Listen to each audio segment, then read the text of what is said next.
All right, so we are live for Asking Me Anything. It's at November 17th, I guess. Is that what day it is? 2020. I'm on the road now. I'm up here in the mountains in Davis's lair because he's off to Connecticut doing whatever he does out east, gathering his kids, harvesting his kids. I don't know what he's doing. But I came up to sit with my mother since she's poked a hole in her eyeball or something. I don't know what she did. She can't see so well, so I'm up here.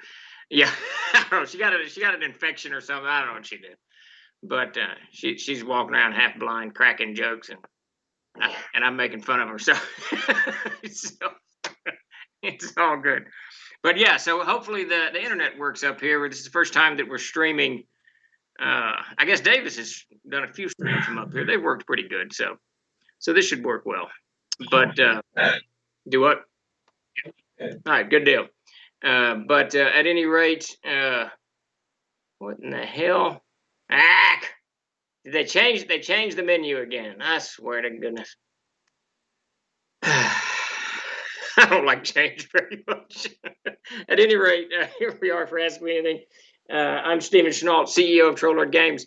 And any questions you have, comments about Kickstarters, Troll Lord, RPG industry, whatever, throw them into the stream, and I'll do my best to answer them. So Todd is saying he has no sound. She was playing Mark CMG. She was probably playing an assassin and poked herself in the eye. Yeah, she may have. I don't know. She's looking kind of funny. She's got her eyes all drooped, of course, because it's infected, and then she's got a piece of tape to keep the lid down. I want to put an eye patch on her, but she won't. She won't have any of it. She just keeps calling me names, telling me get out of her room. So I do it. But we're having a roast for dinner, so all is well in the troll world. Well, except for my mom's eye. All right, but there you go. We are here for Asking Me Anything. I don't even know what's going on. I'm so out of whack. When I'm not in my office, things just get completely out of whack. I don't know. Yeah. Well, I get up in the morning and I clock in about 7 o'clock. And I usually am in stealth mode till about 8:30 as I do troll books and I take care of my wife's books and whatnot and do just things that I need to take care of early in the morning.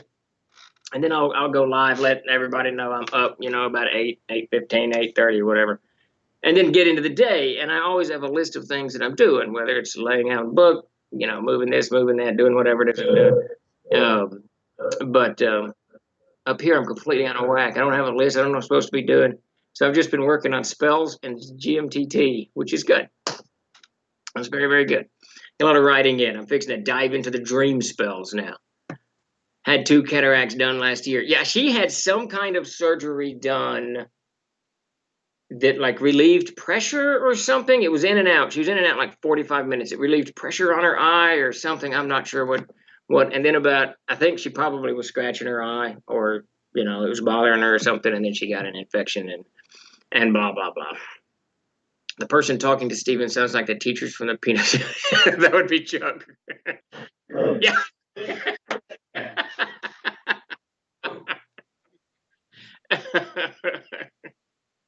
That's Chuck's normal speaking voice. Wah, wah, wah, wah, wah, wah.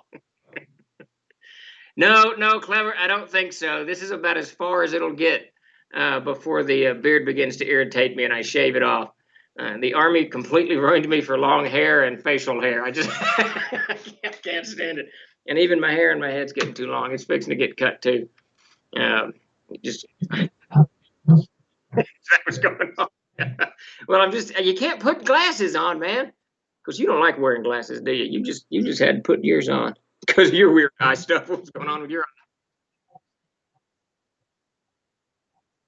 Yes.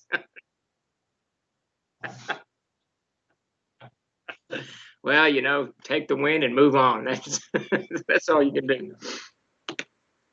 Yeah, I'm in Davis's den now, so I got to be careful. There was a loaded 45 in the desk here, so I just got to be careful. He's got reading glasses everywhere. I've probably picked up 10 of those things, and I've only been here for 2 days. But at any rate, spelling. Wait, Get your eyes lasers, best thing ever, except the whole smelling your own eyeball burning. That's only for me. Yeah, that doesn't sound pleasant at all, Commander. I've been wearing these since I was like 16, I think. Well, not these specifically, just glasses since I was about 16. I don't even know what, I think I'm nearsighted, but I could be farsighted. I don't have any idea.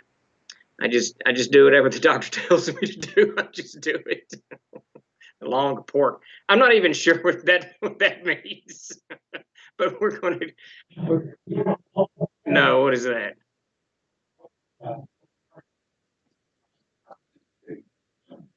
Oh, interesting. There you go. I thought he was making a comment on the roast that I'm having for dinner here in a little while. Yeah, we got no snow here, Big Danger. Apparently, you got it wherever you are. It's actually kind of nice outside. I was sitting out in the sun earlier. It's pretty good. So, again, if anyone has any questions or comments, throw them at me. I'll do my best to answer. Otherwise, we have Jason's got it in Pittsburgh. Yeah. Otherwise, I'll just dive into. Let's see. What are we working on right now? You know, like I said, I'm out of whack, so I kind of got to figure out what what I'm supposed to be doing. Personally, I'm wrapping up the spells. I hope to have the dream spells done tonight and tomorrow, and then it's the entropy spells for the rune mark, and then that's done. The spells for the adventure spellbook are finished, and it's really just it's an editing process, of course, for those, but it's putting them all together in the book, and that'll turn over to Peter Bradley as we cull spells from every source that we got all over the place. Player's handbook art's going well. Peter's turned over quite a few. Zoe's turned over quite a few. Rolling back from that, we've got Starship Warden. Peter Bradley is elbow deep in the Starship Warden. I'm not sure he finished, and he finished and gave me the latest rendition about a week and a half ago, and I forgot to upload it to backers. He's already done the tables. No. He's done something. I think he's done the margins. I think he got the margins all set and all the text set.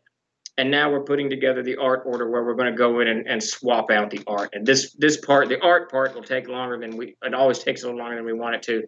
But the actual construction of the book will be much easier now since he's got the entire template for all 650 pages done.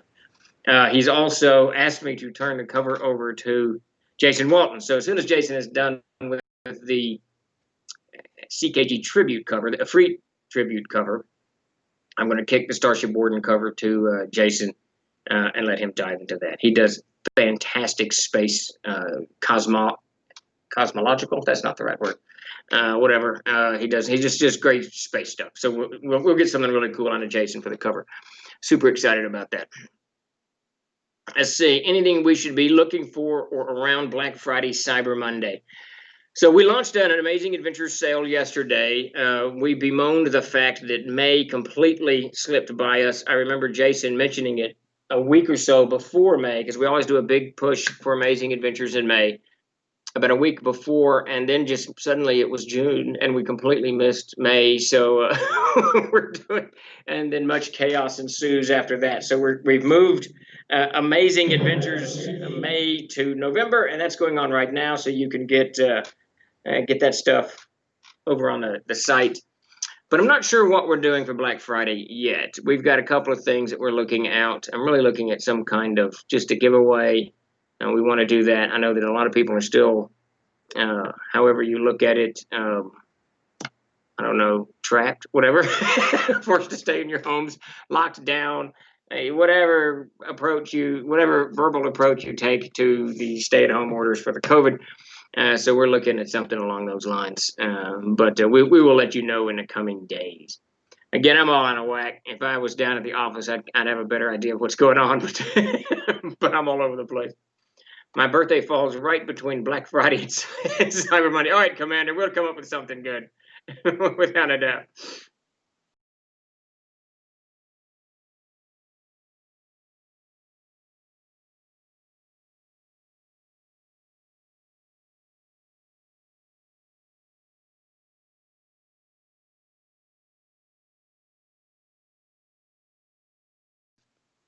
I can communicate. Am I quiet? They're telling me there's no sound.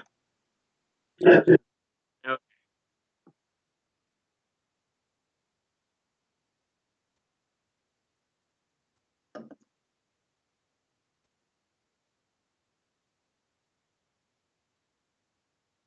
Yeah. Oh, good deal. All right, good deal.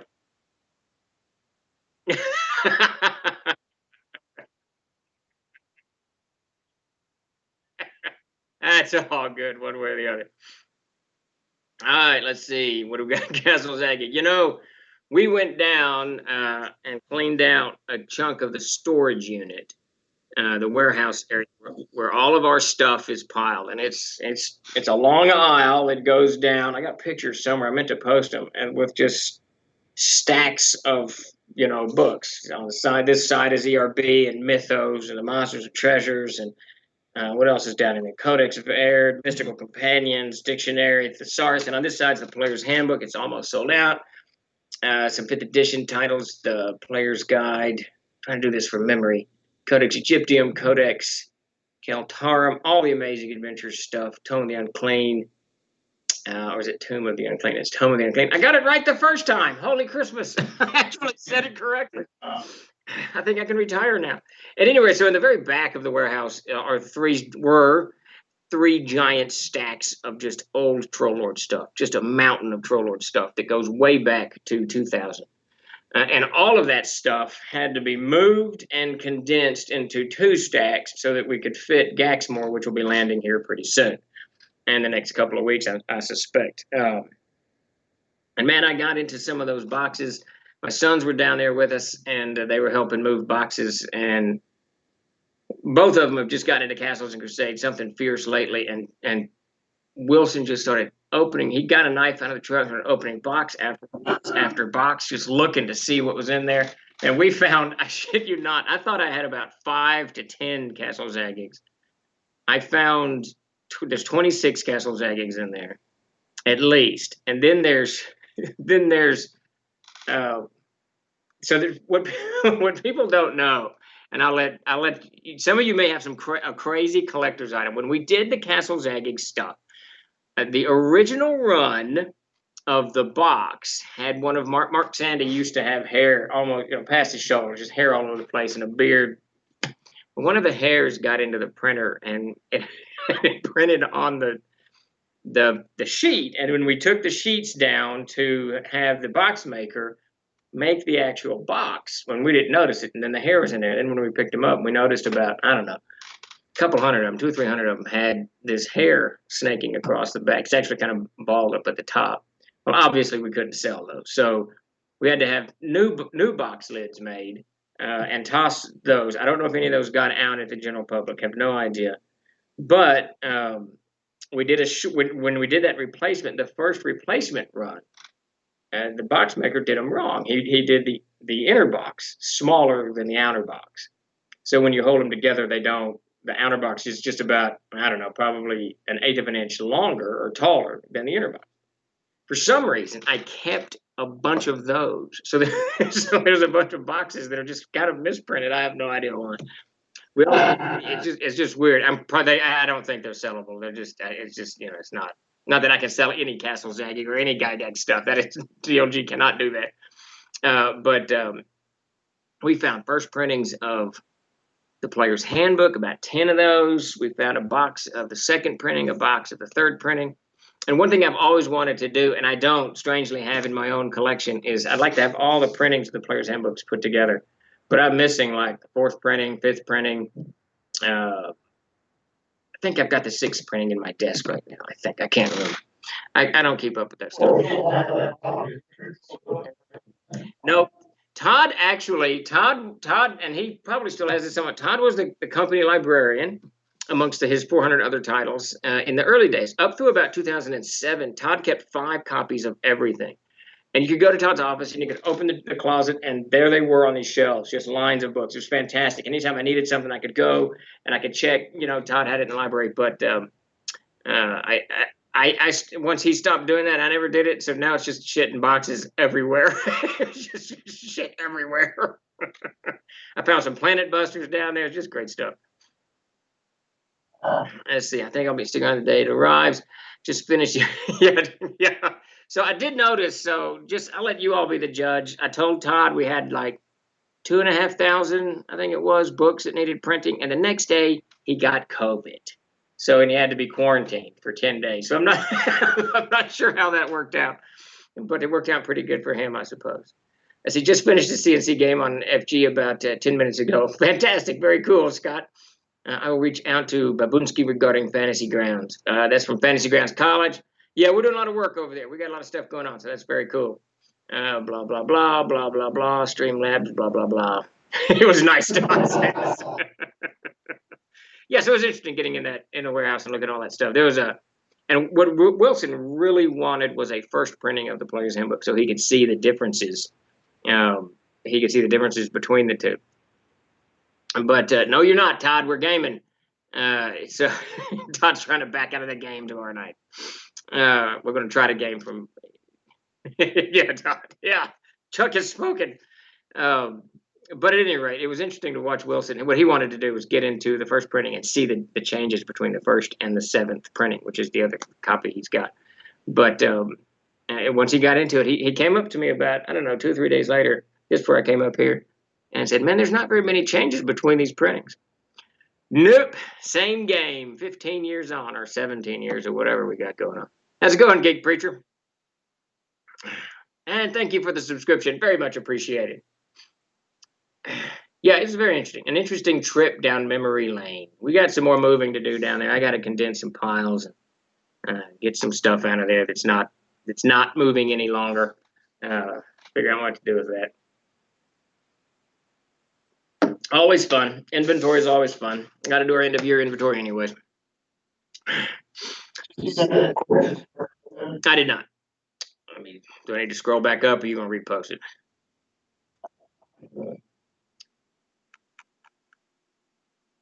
Let's see. So what happened with all that fat? Let's see.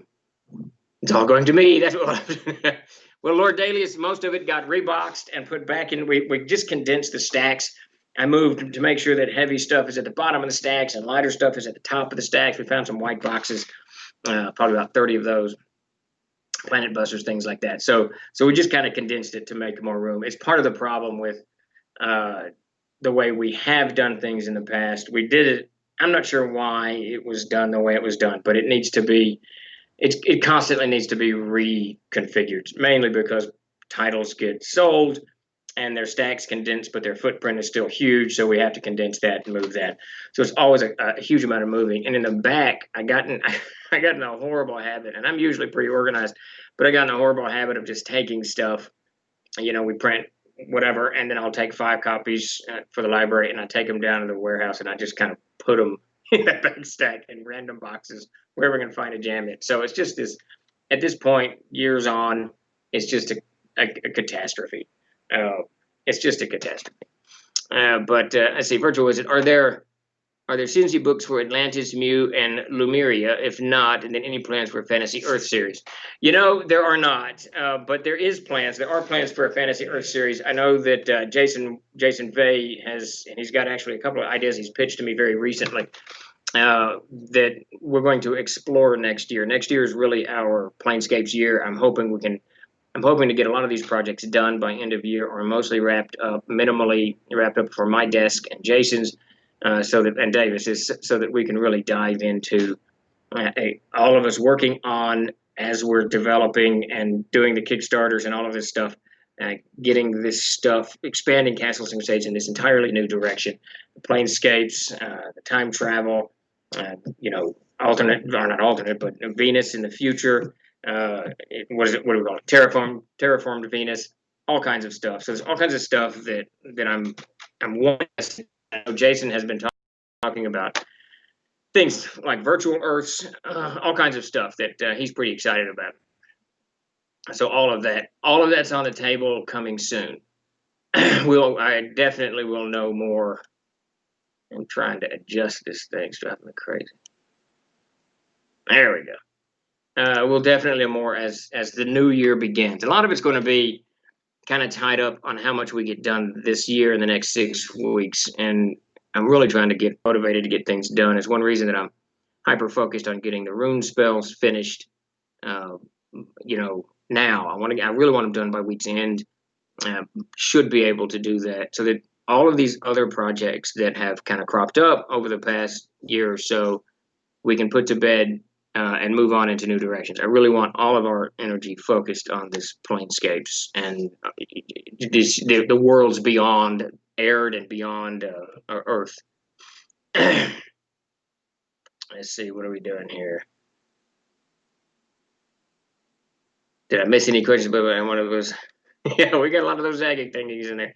Some of them are not sellable though. They're just not. I mean, they wouldn't even be collectible. I need to just burn them. Some people out there think the surviving Lumerians live in Mount Shasta. There you go.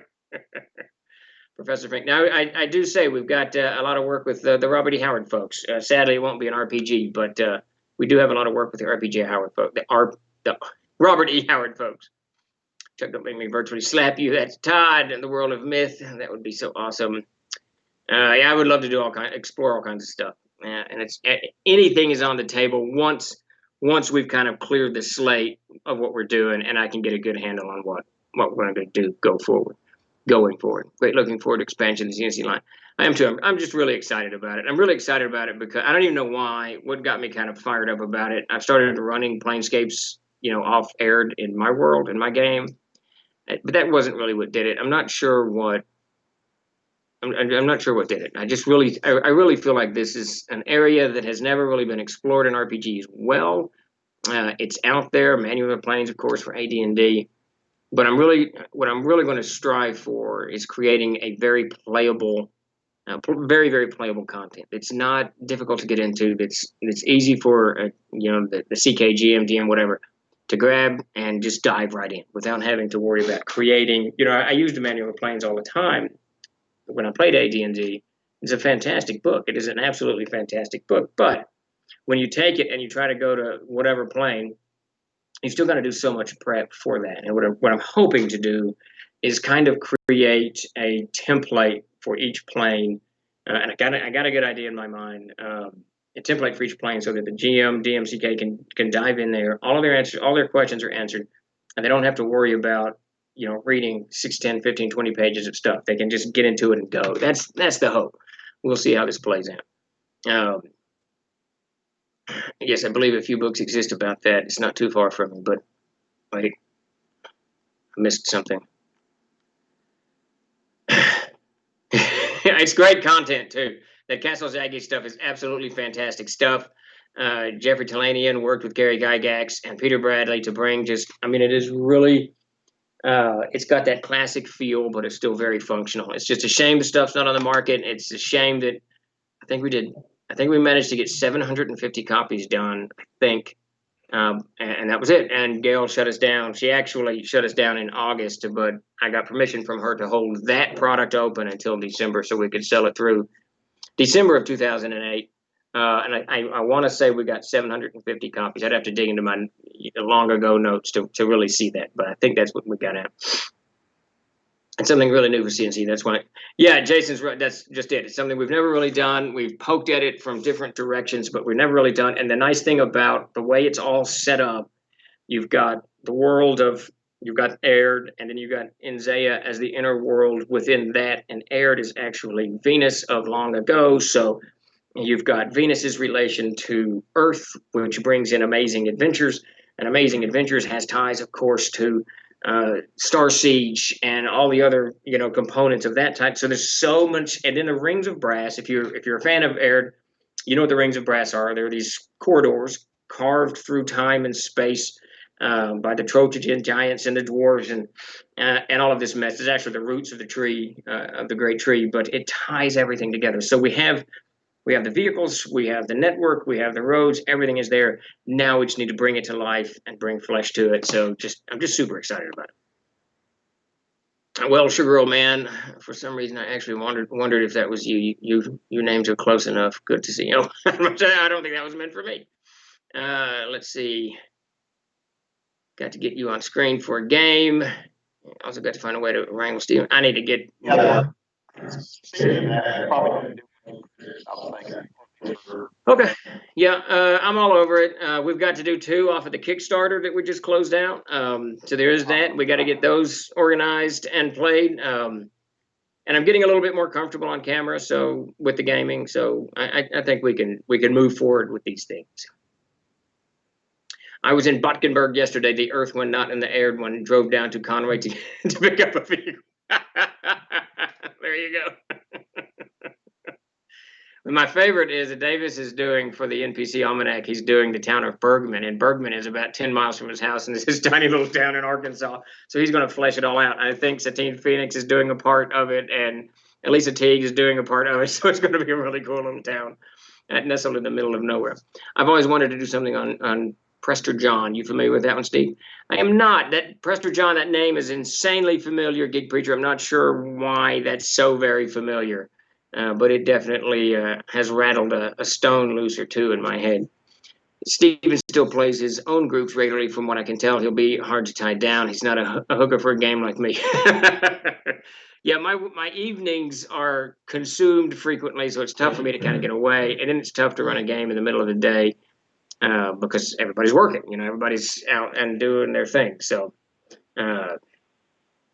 we know we need more spillover from NZEA. Yes, we do. Davis is working on the large, the Codex of Aird has a 250-page book, and Davis is doing a similar treatment for NZEA.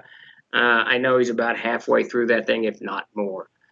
So lots on NZEA. I'm hoping that's Davis's role. He's got another project that he wants to work on, and I don't like to, but I like to follow Davis's projects. He's a fantastic game designer.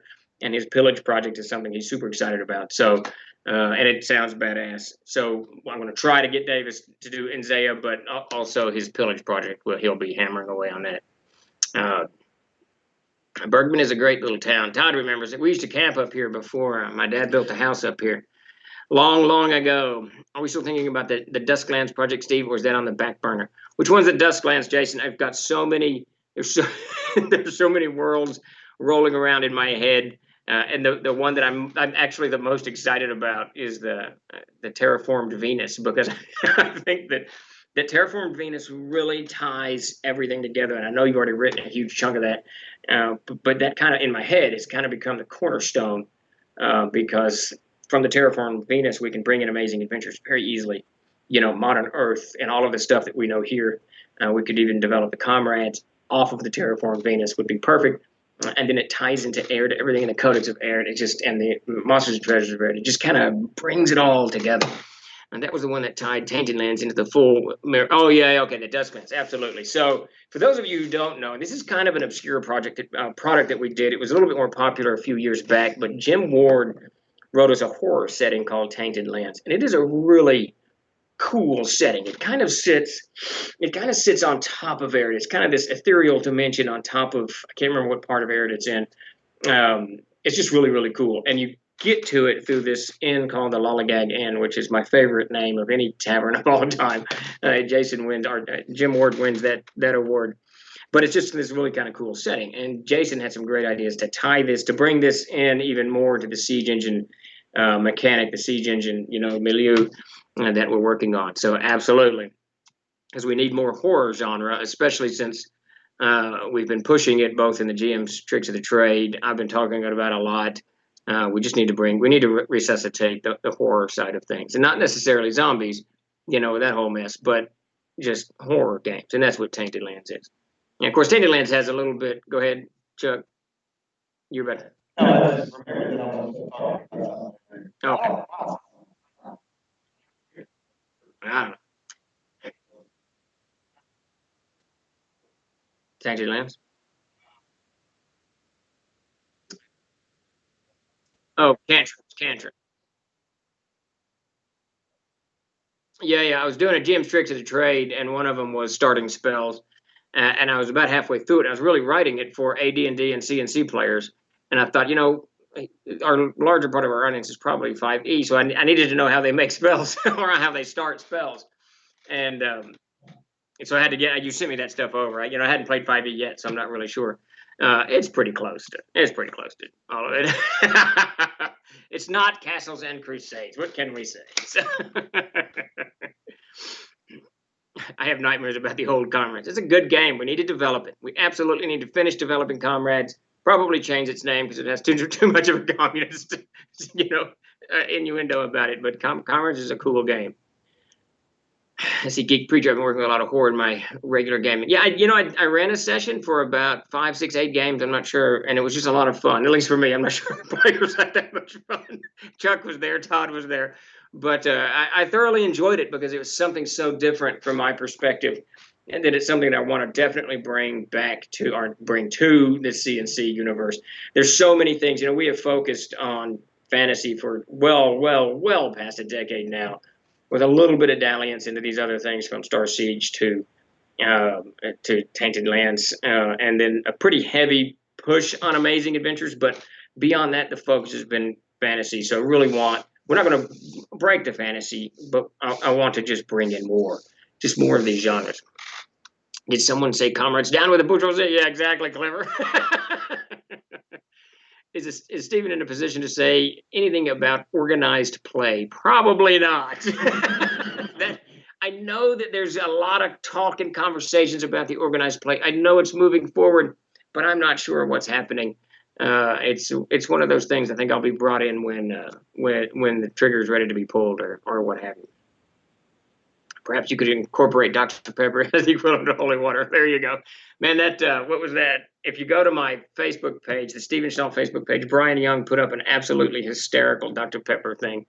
It was some little creature said something like, I need more water, and reaching for this thing of water, and then the next panel was this creature grabbing him and pulling him back into the panel. The other creature was Dr. Pepper. It was awesome.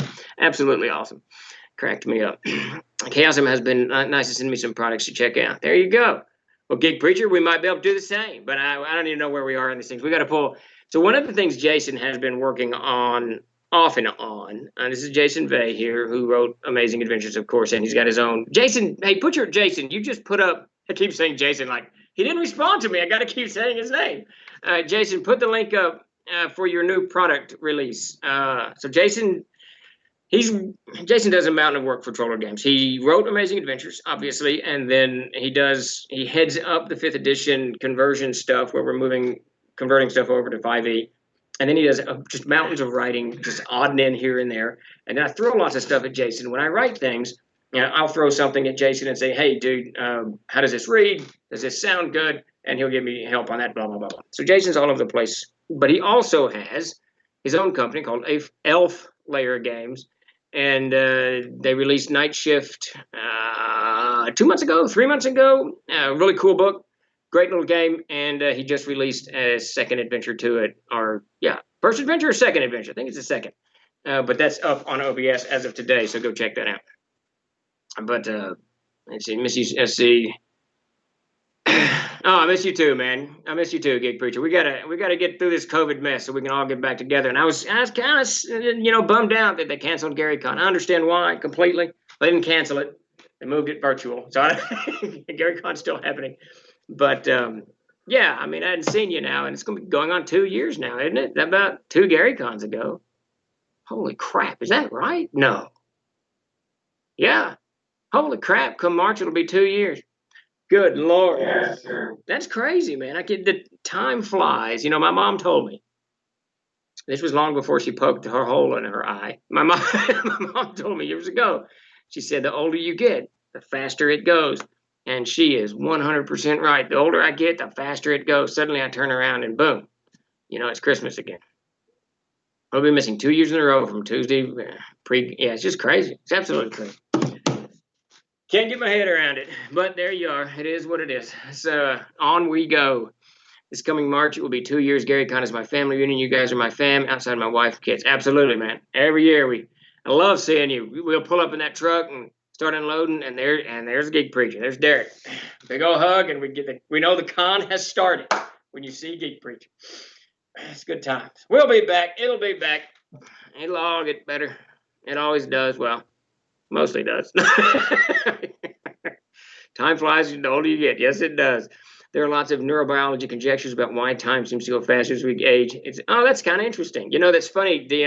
So tonight I've made some notes this afternoon on the dream spell. So this, for those of you who don't know what I'm babbling about, I'm writing the rune spells for the Rune Mark class for Castles and Crusades. And I'm putting about 160 new ones in the Adventure Spellbook that'll be out later. I want them all done, so I've been hammering on them pretty ferociously. And I've got 2 schools left, Entropy and Dream, and the Dream runes I'm going to be working on tonight. Well, it happens to be my wife is a neurologist, and we were talking about this. I was talking about this last weekend, and I'm really wanting, when I did the hell did I just do? The chaos runes. I got into watching lots and lots of videos on quantum mechanics, physics, stuff like that, just to kind of get inspiration on how the real world works, so that I could have inspiration on if the real world became unraveled, how would that work? What would that look like? And it was a fantastic. I'm super excited about my chaos runes. They're very kind of esoteric, so they're going to be kind of hard to play, but I leave that to the imagination of the players. So for the DM, to your point, when I was talking to Kathy, my wife, about the dream spells, it occurred to me. I mean, it occurred to her. She said, there's all kinds of fascinating things that happen with the mind when the mind begins to play tricks on you. She talked about she had so many things. There's a ghost hand, is that right? Ghost hand. There's all kinds of things that happen, and I thought, and the more she talked, I thought, this is exactly what I'm looking for the dreamscape, kind of an unreal environment that it may or may not be there, that you as the player is going to have to determine. So I'm going to dive into those tonight, and I'll check out these conjectures that you're talking about on time, because it would be really cool if I could take those dream spells and tie them into the blood runes, which are the spells on time travel. So that's very cool. I'm glad you said that. That gives me a little bit of inspiration tonight. I'll be poring over YouTube videos tonight after I phantom limbs and seeing the white light. Yeah, stuff like that. She had all kinds of stuff. I mean, she's just this litany of things. The man who mistook his wife for a hat. That was in the conversation. So I'm very excited about getting these dream runes. I should be able to. There'll be about 25 of them. I should be able to get them outlined tonight, and then I'll start writing them tomorrow, and probably throwing them at Jason and saying, "Hey, how does this sound?" That's how that usually works. Jason or Davis sometimes, or Matt Golden if he's on tap. A dreamscape would be something amazing. Yeah. See now. Geek Preacher, this I would love to do when Jason and everybody at Troll Lord is plunging into the planes, because if you're familiar with Aird, the Dreaming Sea is an absolutely monstrous part of the mythology of Aird. What it actually is, I'm not sure if this is outlined in the Codex, but once the Allfather was destroyed, once the Allfather's mind splintered and he just kind of disintegrated into the universe, everything was kind of left as he created it, and that was all of it's following the river of time, which pools into the endless seas, and beyond that is the Dreaming Sea. The Dreaming Sea is actually the Allfather himself as he recoalesces, and the cycle will begin again as the Gonfod ends, and the world of Aird comes to an end. All existence ends, and the Allfather will arise from the Sea of Dreams. That becomes the void again. It's this big gigantic circle of creation in the world of Aird, and bringing in a dreamscape actually into that kind of the milieu of all of it. I hate that word. Absolutely hate that word. Would be absolutely. Don't be right there. It would be absolutely fantastic. I'd love to get dreams into it. Hard to do, but very, very cool. The translation of what Kathy says to you would be scary. Yes, no kidding. You'd never want to see my wife as a doctor, ever. How late do you normally work, or is it just from time to time? Me, I clock in at about 7, sometimes 7:30. I work until 5, sometimes 5:30. I'll take lunch at 11. I do an early lunch, usually 30 minutes, maybe an hour if Todd's around or someone's there and I'll sit with, but frequently I'm alone. Because we're all kind of scattered, especially with COVID. Todd was working quite a bit over in the offices, but now he's not. And then family stuff, hanging out, doing whatever, and I usually will creep back into my office about 9:30, 10, and work for an hour or two at night when it's quiet and the creative juices are flowing. Though sometimes I just crap out in front of Netflix and watch X-Files or whatever crap that I'm watching on television. That's it. I see. What am I doing? See, lately it's been don't be like this. You rewrote a couple of those spells the other day. Todd, the other day, he was ranting about one of the rune sets was killing him, and I started offering thoughts, and he was methodically shooting them down. Then I realized, oh, you just wanted to rant. You didn't want suggestions. Yeah, those, what Jason is talking about, I was working on the dragon runes. Now, the dragon runes In the air, dragons are extraordinarily powerful and potent, and they have a particular part of the mythology of air. So I don't really want to empower players or DMs to mess with that unless they want to. So if they want to, go. It's your world. Once you buy the book, do whatever you want. I don't care. But so much as the creation process was, I didn't want the runes kind of messing with dragons too much, or in any way usurping the role of dragons as they are in the world. Um, so the rune spells as I designed them were, and Jason picked up on this immediately, kind of boring. Most of the rune spells are how to tame and subdue dragons, how to communicate with dragons, how to channel a dragon's power, stuff like that. But they really weren't about um, using the force of a dragon to destroy your enemy, becoming a dragon or any of that stuff. It was like, I don't know, 12 of them alone were about the subdual process. And when I was on Road 18, I think, and I was so bored with I was so bored with those runes that I was ranting at Jason, and he started shooting over really cool ideas for these.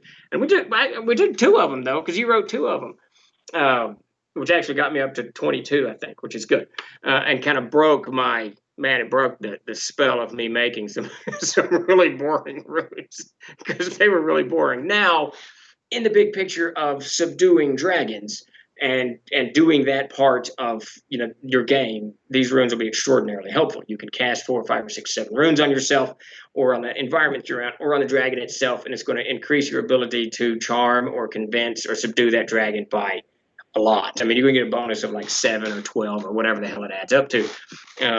But yeah, absolutely. They're just a little bit boring. So, so Jason jumped in, and because I was just bitching at him, I was just complaining about it because I was bored. I wanted to do something else, but it's one of those things. I'm trying to do in these runes. I'm trying not to go do something else.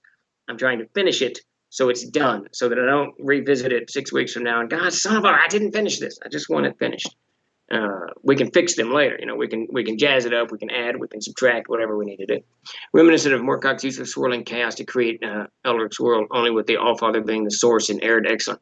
Yeah, so that's really there's this gigantic thing that goes on with the Allfather, where it slowly morphs back into the dream. The dreamscape becomes the void, and he pulls from that which is of himself to create the world, and da da da.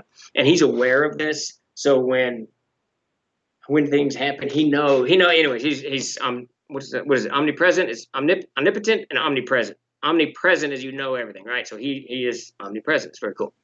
I can go into the mythology of Arid all day. I absolutely love it. And see, you want him to help you with horror and pulp? Check out Lovecraft. I have not seen that. I've only heard fantastic ideas about that great geek preacher, Lovecraft Country. I will say this for those zombie fans out there. I started watching. Late last night, night before last, I started watching I think it's a Brazilian zombie called Reality Z.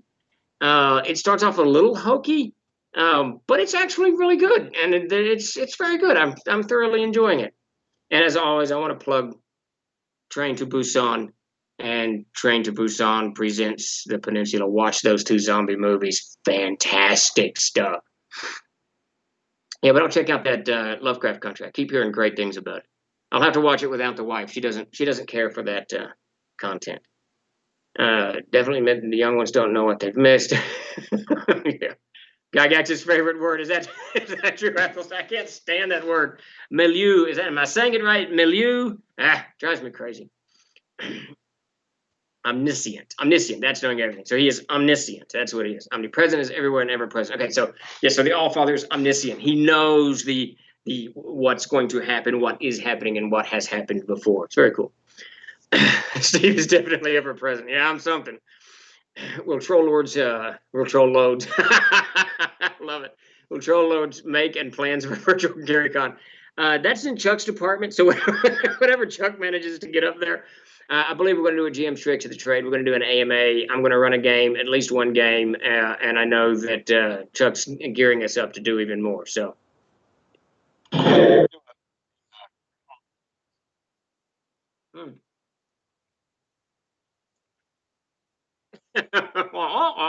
So a Greyhawk alliance, for those of you who didn't hear it. That's the omnipresent is you are present ever, omnipotent is all powerful, omniscient is all knowing. Yes. So I love this. I love this about the All Father. It gives a level of certitude to the world that is inescapable. Milieu. So milieu. Yeah, I don't know why I want to pronounce it different. And I think that's why the word irritates me. If it was spelled milieu, I probably would be happier with the word. We just need to jettison the Latinized French that has eked its way into the English language for the past 1,000 years, and is probably 20% of our words. So, Ethelston Hawke reminded of De Niro from that movie where he has tattoos all over him. Only Gygax would have words for similitude. Yeah. He did have a vocabulary to die for. How's it going, Bifford? Steve just finished a game session. I threw 8 sturges at them. Nice. I love sturges. It's one of my favorite monsters. You can't use them that often because they're not that powerful, but they can bring in all kinds of just cool stuff. Love sturges. My son put together a menu today for a bar and a dungeon. One of the items on the menu was owlbear sticks. Nice. Hey, man, you got to eat it.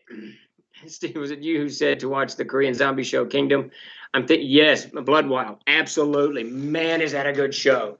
Yeah, it's just, it's going to be a slow burn. It's got its own story to tell. So don't look for whatever, Walking Dead or whatever. And I love The Walking Dead, but less so the latest one. The latest series has not quite grabbed my attention yet. But yeah, Kingdom is really, really good. I reckon if you like medieval stuff, it's good.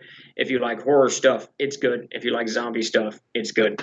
The costuming is fantastic. The acting is fantastic. The story is actually the struggle for a throne, and with this stuff thrown in, there's just great stuff in it. It is so full of inspiration for games that it is unstoppable. Todd, you need to watch that. Just great stuff. Yeah, I think they've got 2 seasons out. Definitely one. Obviously, I watched it, but I think they've got 2 out. I remember. Let's see. You know what Air needs? The Free City of Draptor. I don't even know what that is, Jason. So Jason has an infinitely greater knowledge of gaming trivia than I do. I don't. So I played AD&D in Gamma World, man, and then I went to CNC. That was my thing. I remember using menus for some taverns. My players didn't understand the idea of themes and thought I had a strange fascination. There you go. The real dog. They just, they humored you, man. They were just, well, it's okay, man. He just likes food. That's funny. I remember there you go. I remember reading the Temple of Elemental Even and thinking, crap, I have to look up another word. Man, I love them. I don't know that I actually ever read the full 4 adventures. Definitely the first one, the Temple of Elemental Evil. No, The Hobbit. Temple of Elemental Evil was the book, right? That was T1 through T4. Yeah, I can't remember anything. Oh, there you go. Drab Raptor. There you go. Yes, we could definitely do something with that.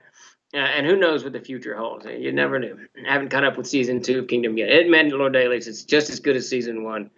Super love that show. Jason, I should have suggested that. So Jason did this really cool thing over Halloween, starting October 1 and going all the way through Halloween. He watched 1 horror movie a day through the entire season. It was very cool watching on Facebook or wherever when he would post about it. Should have watched The Kingdom, Jason. It's really good. As a game session last night, playing the Slag Heap.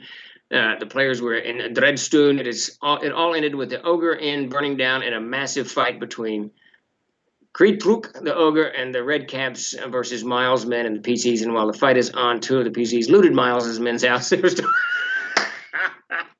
I love it when that stuff happens. I absolutely love it when pure chaos rolls across the table. Players are doing this and players are doing that. NPCs are all over the place. It's just a lot of fun. Tomb of Evil was 1 through 4, and was later turned into a Megamon. Yeah, that I remember. I don't really remember individual T2, 3, and 4, but it could have been. Someone has a Dunfalcon setting. Yeah, and then there's the Crimson one. Just lots of stuff. What I missed, Tim, here, just a quick, just about everything, Tim. I was doing like 4 or 5 a day.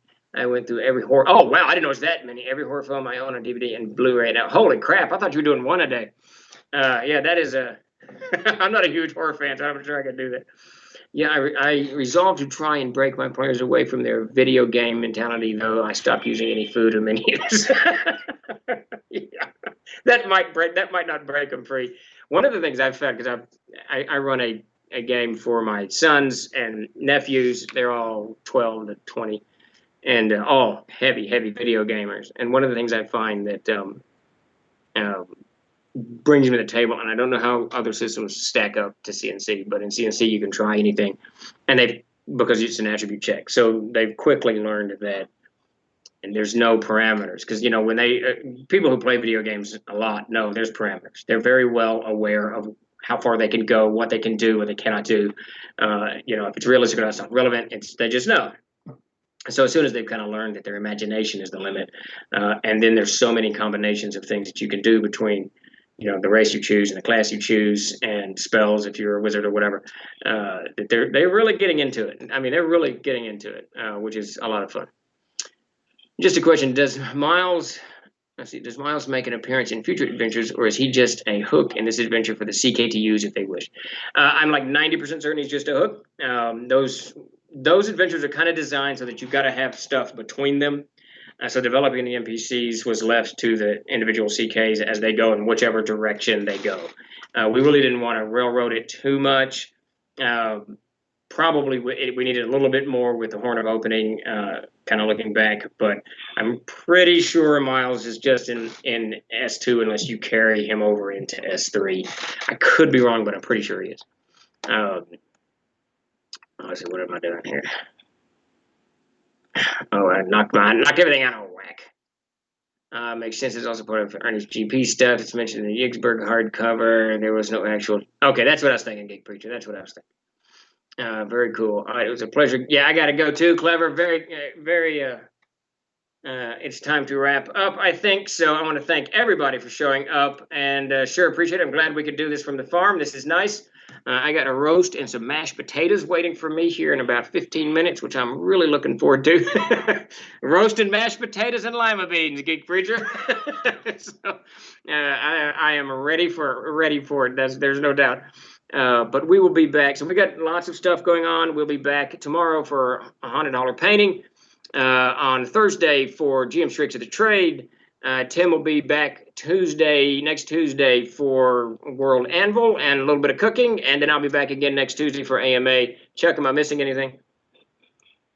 I think I got them all. All right, yeah. So, anyways, everybody, keep an eye out. We got a lot more stuff coming up here on the Troll Twitch channel. Thank you all for showing up. Thanks for joining in. Love talking to everybody. And I'm going to go dive into some roast. Chuck, you want to take us out of here?